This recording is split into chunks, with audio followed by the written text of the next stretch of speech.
punya bahasa persatuan. Dan alhamdulillah yang membanggakan sekali, saya ada di bumi ini. Di bumi adalah Riau, di mana bahasa Melayu Riau dijadikan bahasa Indonesia. Tentu orang bertanya, kenapa mesti bahasa Melayu Riau? Karena itu bahasa lingua franca, bahasa perdagangan, bahasa komunikasi yang dikenal di Selat Melaka sampai ke Madagaskar. Mengapa tidak bahasa Jawa? Toh mayoritas kita kan orang Jawa. Kalau saja orang bahasa Jawa dijadikan bahasa persatuan, maka anak-anak Jakarta hari ini akan mengatakan CPDH, capek deh belajar bahasa Jawa. Jadi bahasa Indonesia dari Riau. Hari ini masalah bahasa tidak main-main, saudara sekalian. Di India banyak bahasa-bahasa, tapi nggak ada bahasa suku bangsa yang dijadikan bahasa persatuan. Bahasa Inggris. Di Swiss, salah satu negara terkaya di dunia, dia punya bahasa Perancis, dia punya bahasa Jerman, dia bahasa Italia, dia bahasa Marok. Ada 4 bahasa di sana. Belum selesai juga. Brussels, Belgia, sama.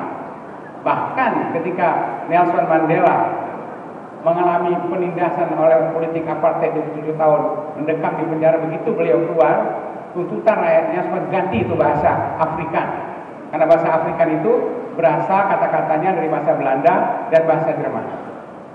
Tapi kata Nelson Mandela, tidak ada satu bahasa kita yang bisa kita jadikan segera menjadi bahasa persatuan. Daripada kita ribut, terimalah ini dulu. Jangan kita nasionalisasikan semua, dan kita mau belajar dari Zimbabwe, dari Mugabe yang kemarin diturunkan setelah 36 berkuasa. Semua dia nasionalisasi, apa yang dari luar dianggap jelek. Akhirnya dia kolaps karena dia belum siap. Jadi seorang Mandela sangat smart, tidak mudah menggantikan bahasa itu. Jadi itu salah satu. Itu kenapa saya katakan, itulah perekat dari Bhinneka Tunggal kita di Sabang sampai Merauke. Semua orang bisa bahasa Indonesia, dan itu dikagumi oleh dunia. Saudara sekalian, mengapa hari ini kita memberikan solidaritas kepada rakyat Palestina dan kita tidak punya hubungan diplomatik dengan Israel? Mengapa kita membantu rakyat Rohingya?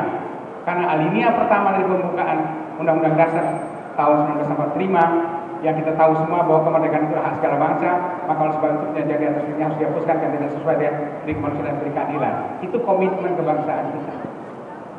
Ketika kita juga bicara tentang ideologi Pancasila, boleh aja orang bermimpi mengganti ideologi lain. DNID tahun 65 ingin menggantikan karena dianggap Pancasila hanya sekedar alat nomor 1, boleh dong diganti dengan ideologi lain. Tidak bisa. Dan sekarang orang boleh melakukan amandemen, melakukan perubahan, mengubah Undang-Undang Dasar 45, tapi preambelnya, pembukanya tidak boleh diubah. Jadi artinya apa? Karena ruh kebangsaan kita itu, eksistensi negara itu ada di sana. Kita tidak bicara tentang ideologi yang lain. Karena menjelang tanggal 18 Agustus itu mau disahkannya konstitusi kita.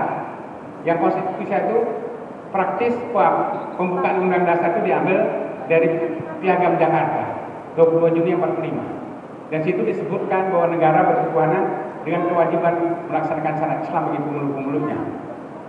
Apa yang terjadi? Saudara kita di Indonesia bagian timur yang dipimpin oleh Mr. Amaramis, seorang diplomat ulung, datang kepada Bung Karno dan Bung Hatta. Apa kami tidak masuk kepada negara yang dimerdekakan ini? Karena kami kaum Nasrani tidak mungkin melaksanakan syariat Islam. Maka kompromi politik yang pertama, aspiratif, dibentuk panitia kecil.